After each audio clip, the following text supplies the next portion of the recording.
Hey, and welcome to FTW Philly, presented by Temple University. I'm your host, Marissa Magnata, joined as always by Rosemary Nekra Kelly. Nekra, welcome back and happy holidays. Thank you so much, Marissa, and happy holidays to you. I'm so excited about jumping back into the action for this week because we have yet another action-packed episode for today. Oh yeah, we do. We're going to hear about the success of Mustache Masters. It's a group of gamers who are trying to really break down the stigma of mental health in the esports community. I love that so much. We're also going to get a chance to hear from Priestahh, professional Call of Duty player for the Minnesota Rocker. Yeah, and I hear that you have all the dirt on the Fortnite tournament that happened this past week. That, and we spill the tea in our weekly gaming news segment. All right, let's jump right in. Jumping right into the esports news, we're going to start off things with a local story. Nerd Street Gamers hosted a Fortnite North American Invitational taking place over 2 days, with each competition region sharing $5,000 of the prize pool. Day 1, it was all about the East Coast, where Illest and Slacks had some great pop-offs, but at the end of the day, it was Furious and Riverson who stole the show, winning 2 of the 6 games that day. Day 2, we traveled over to the West Coast, with furious battles along the way. However, the top 3 duos just completely blew out the competition, taking home their share of the $5,000 prize pool. We had some great individual moments coming out of the 2020 showcase. Let's see what happens for the next iteration coming in 2021. Moving into the collegiate esports scene, Cloud9 and Uconnect Esports announced the formation of Cloud9 University. It's a college and university outreach program that launched on November 5th. Cloud9 University wants to choose 8 universities in the United States to be affiliates with early access to jobs and internships from Cloud9, as well as mentorship opportunities for students. In November, there was a 2-day panel to talk a little bit more about the program, as well as potential esports careers that students can dive into after graduation. And later this month, they're going to host a Collegiate League of Legends tournament so that all the schools involved can get a little bit more familiar with each other. We have more exciting roster news when it comes to the Overwatch League. As we enter into the offseason, we were expecting some big pickups to happen, but we weren't expecting this. Sabiobi and Animo joined the Seoul Dynasty coming over from the New York Excelsior. As Seoul Dynasty put it, we believe Sabiobi will be able to provide guidance and stability as a leader within the team. And for Animo, he's proven to be a consistent and reliable player with the ability to expertly adapt to his team's needs. Sabiobi and Animo are going to be joining veterans Profit and Gesture. So not only is this team of Seoul Dynasty looking real scary, but they're looking stacked for this upcoming season of the Overwatch League. In Rocket League Championship Series news, Team Envy wins the Rocket League Championship Series X Winter Split for North America. 24 teams started out on November 21st for their share of the $100,000 prize pool until it was only 2 teams left. We had Envy and RNG in the grand finals. Envy took an early 3-0 lead, but NRG was able to take it back, tying up the series 3-3 until eventually Envy took the winning score home, bringing us a total scoreline of 4-3 for the grand finals.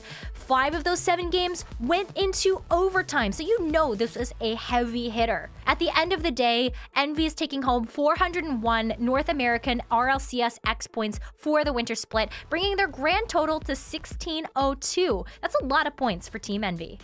2021 just got real exciting, especially if you're a Valorant fan. Enter the Valorant Champions Tour, which divides the competition into 3 different tiers. You have Challengers, Masters, and finally at the Apex, Champions. Competition will range over 6 different regions, and the structure is really similar to League of Legends, which is another title in Riot's wheelhouse. However, the first Riot-managed event is happening right now with First Strike, where qualifiers by Nerd Street Gamers and UMG are finished and should give us a really great window into who might be in that Champions tier for 2021.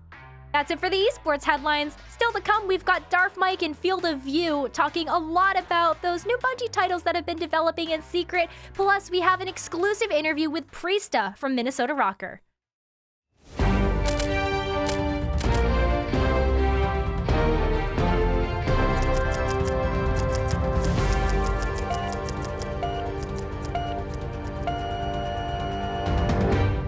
Welcome to Field of View with Nerd Street Gamers, your weekly dose of gaming news. I'm Darth Mike, coming to you live from the flaming plains of hell, and we've got a bunch of news to get into this week, so let's don our Praetor suits and rip and tear our way on in. Immortals Fenyx Rising released on December 3rd. It's the newest game from Ubisoft, and if you're not familiar with it, you might know it by its previous title. It was going by Gods and Monsters up until they got sued by Monster Energy and were forced to change their name to Immortals Fenyx Rising, the most generic name out there. And this game could be interesting. You take the role of Phoenix, who is either male or female, depending on your choice, and you are imbued with the powers of the gods as you battle your way through Greek mythology, fighting all sorts of mythological monsters to triumph over the Titans in a plot that threatens the entire universe. Everything's at stake, and frankly, it looks like a pretty generic plot. But it could be fun. Who knows? We'll check it out when it does release, December 3rd. In an exciting bit of developer news, we might have something new in the pipeline from beloved developer Bungie. Now, we don't know exactly what this is, but they did reveal in an interview that there have been a few games in the work in what they call the incubation phase for the past several years. We don't know anything about these games, but apparently work's been going well on them, and they're excited about what they've got brewing. They've been hiring on new staff, they've been taking on new personnel, and now that they're starting to talk about the games, we might be getting close to a bit of a teaser. The only thing we know so far is that they registered a trademark for a game called Matter. That's it. We just know the name, Matter, and there's really nothing you could draw from that conclusion. And we also know that they're not in the Destiny universe, so these are wholly different IPs. They've also been hiring someone for a game that they described as light and whimsical. Whatever it winds up being, this is exciting news. This is a team that's responsible for some iconic games. I mean, we're talking about Halo, obviously, but Destiny as well has a huge following. So whatever they come up with, whatever they crank out of the pipeline, you know I'm going to be watching.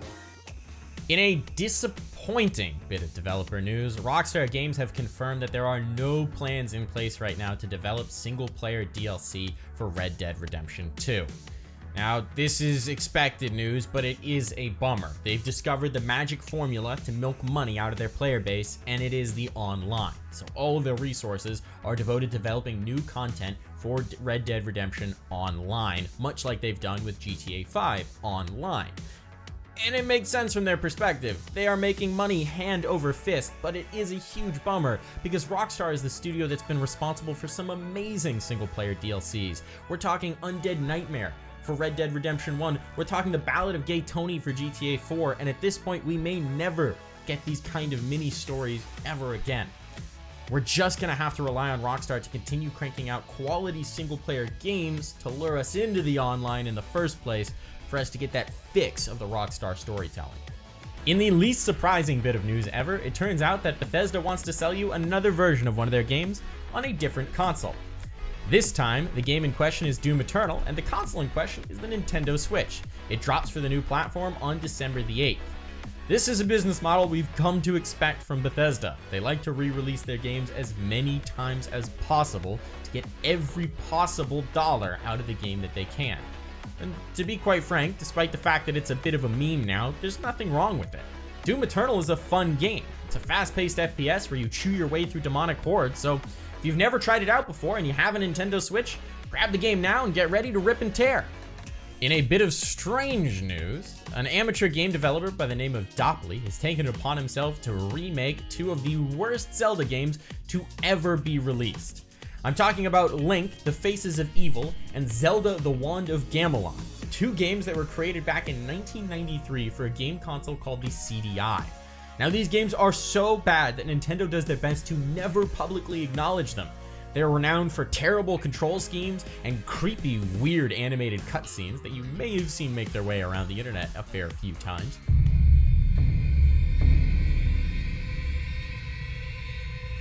But now they've been lovingly rebuilt from the ground up for you to enjoy. That's it for us this week on Field of View with Nerd Street Gamers, your weekly dose of gaming news. Now, I left my BFG in my other pants, and these plains of hell tend to get pretty spicy, so I better get out of here.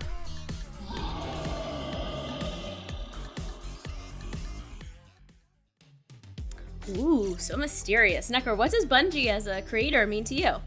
Bungie is an incredible developer. They have come out with great titles such as Halo and Destiny, and you know that whatever they're coming out with over the next couple of years is going to be really polished and really, really fun to play. Nice. Well, we have a cool story coming up next. It's about a Call of Duty player, Priestahh, and how he took a really bad break and turned it into a big break.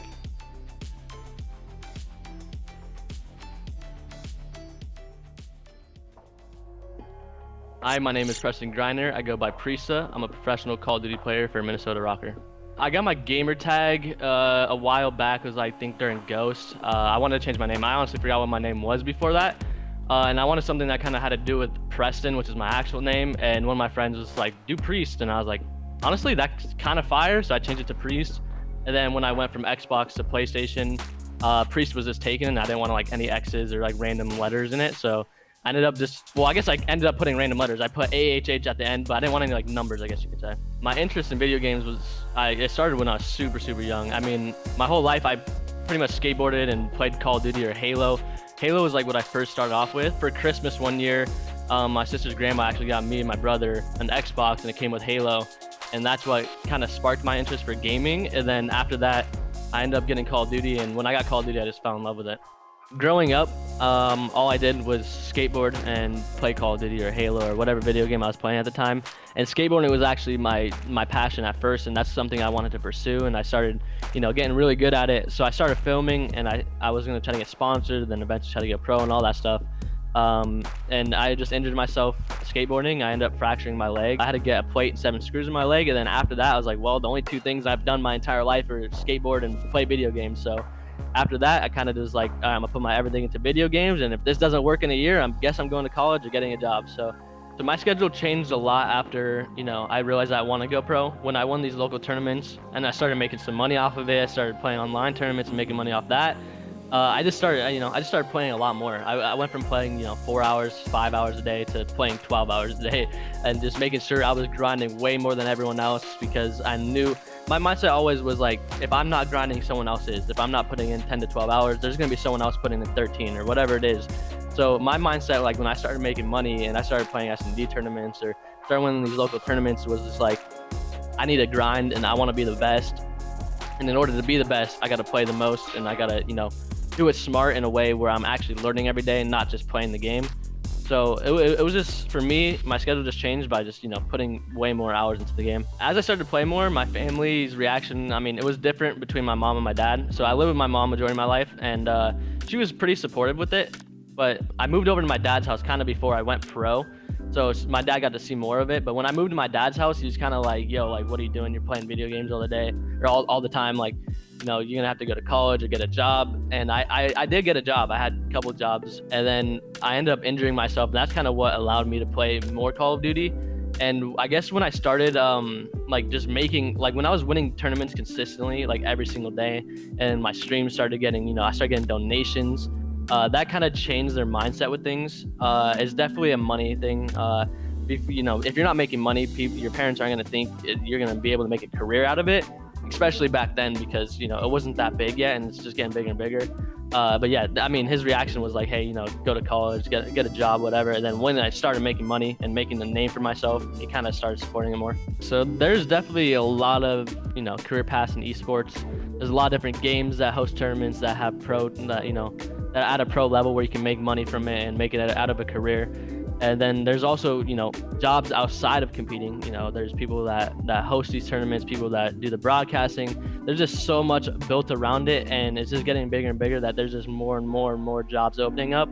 The hardest job in esports is definitely the competing aspect, because there's just only a small percentage of people that can do it. But it's definitely possible. People are doing it. So, why can't you, I always tell people in my streams I come in, they're like, what do you think I should do with to go pro? And the main thing I say every time, if they're underage, stream and play S&D tournaments, or stream and play any tournament you possibly can online, or go to locals if you have any locals. Obviously, we're in a pandemic, so it's a little bit different. For me, streaming is a huge thing because people can actually watch you play and be like, yo, like this guy's disgusting. He's got what it takes.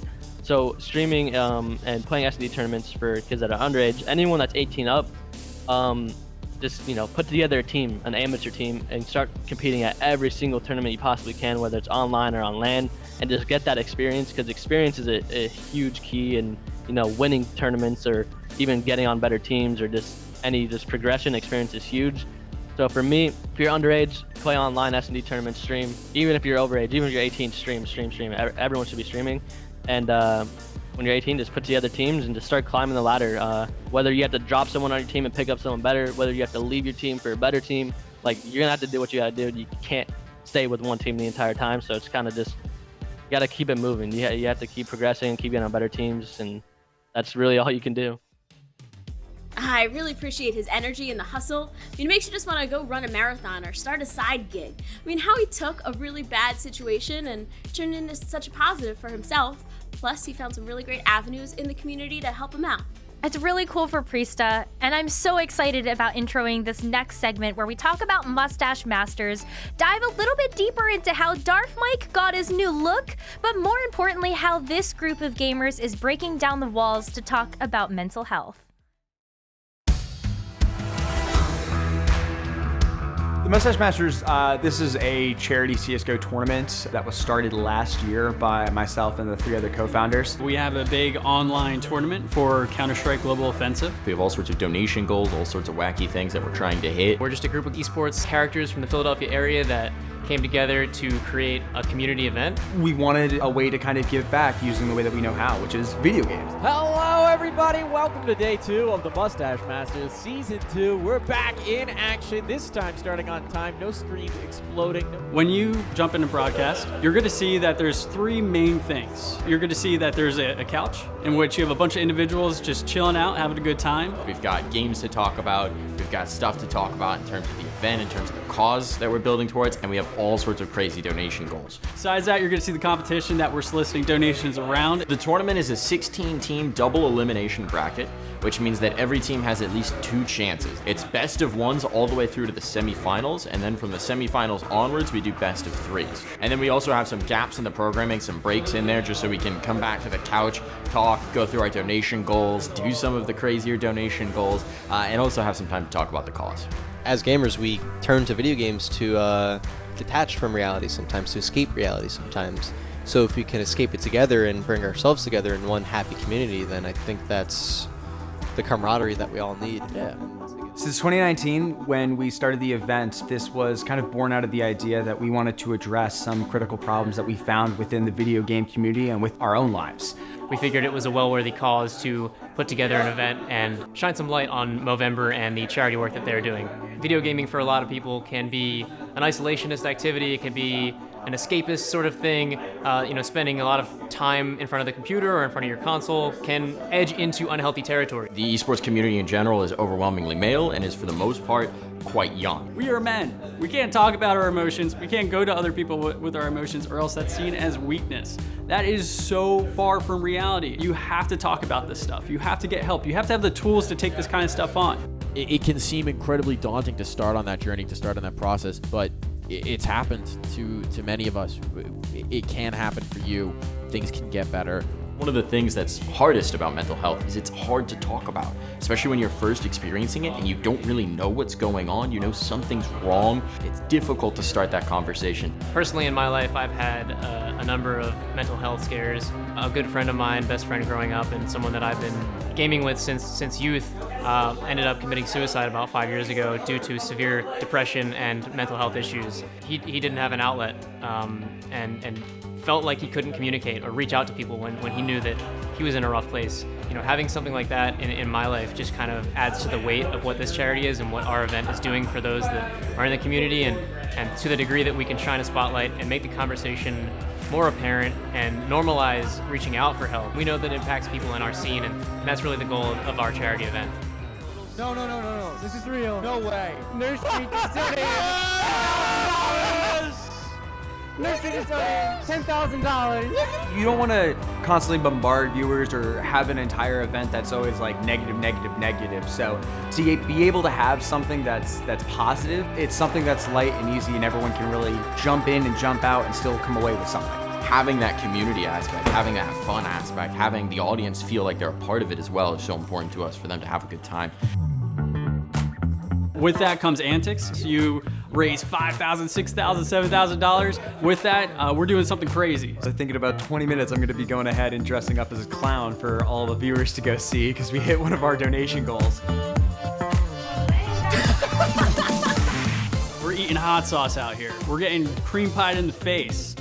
Really, people are dyeing hair, shaving hair, waxing hair. A lot of things going on with hair. Oh God, yes! Yes! Obviously, we want to be having fun, we want to be getting zany on the broadcast, but we also want to remind people that this is a serious topic and that they do need to think about and address it, and that's what we're ultimately here for. One of the coolest things about the gaming community and the Counter-Strike community in particular that we've seen time and again is when there's an important cause to come together for, people are super enthusiastic about donating their time, about donating their money, about getting involved. It's really something special. You don't have to be a big influencer or pro gamer. You could be just an average person, average gamer, and within your own community, you're able to connect with people around you that might have these issues and that need to kind of be woken up. You have to remember to help yourself out. And with that means connecting with others and being vulnerable with others. We try to spread that here. And we hope that we make that connection with our viewers, our competitors, and the community at large.